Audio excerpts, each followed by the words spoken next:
বাড়িতে ছোট ছোট বাচ্চা, বিশেষ করে যারা সবেমাত্র পড়াশোনা শুরু করেছে বা ক্লাস 4 পর্যন্ত, প্রত্যেকটা বাচ্চাকেই পেন্সিল ইউজ করতে হয়।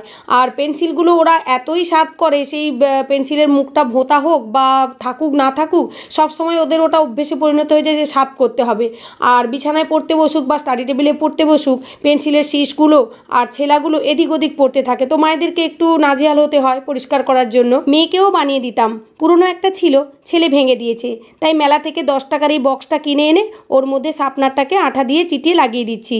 সঙ্গে সাইড থেকে স্যালোটেপ দিয়েও চিটিয়ে দিচ্ছি। স্যালোটেপ দিয়ে দিলে আরও টাইট হয়ে বসে থাকবে, তবে উপর দিক দিয়ে স্যালোটেপ দেবেন না, তাহলে কিন্তু পেন্সিলটিকে যখন শার্প করবেন তখন পেন্সিলের যে ছেলাগুলো উপর দিক দিয়ে বেরোতে পারবে না।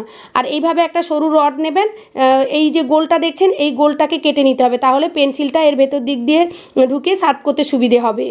এই বক্সটা কিন্তু প্রত্যেকের বাড়িতে যে ছোট ছোট বাচ্চা আছে তাদের জন্য ভীষণই মানে কাজে লাগবে, আর তারা ভীষণ খুশিও হবে, আর মায়েরও পরিশ্রমটা একটু কম হয়ে যাবে। এই দেখুন, আমি এই পেন্সিলটিকে এই বক্সের মধ্যে এদিক দিয়ে ঢুকিয়ে ভালো করে শার্প করে নিচ্ছি, আর শীষগুলো আর ছেলাগুলো এই বক্সের মধ্যেই পড়ে থাকবে। তো বক্সটা ভর্তি হয়ে গেলে পরে শীষ আর ছেলাগুলোকে ডাস্টবিনে ফেলে দেবেন, এতে অনেকটাই ঝামেলাও কম থাকবে, আর বাচ্চারা নোংরাও কম করবে, আর বাচ্চাদের খুব ইন্টারেস্টও লাগবে, ভালোও লাগবে। তো ভিডিওটি আমার কেমন লাগলো অবশ্যই লাইক কমেন্ট করে জানাবেন।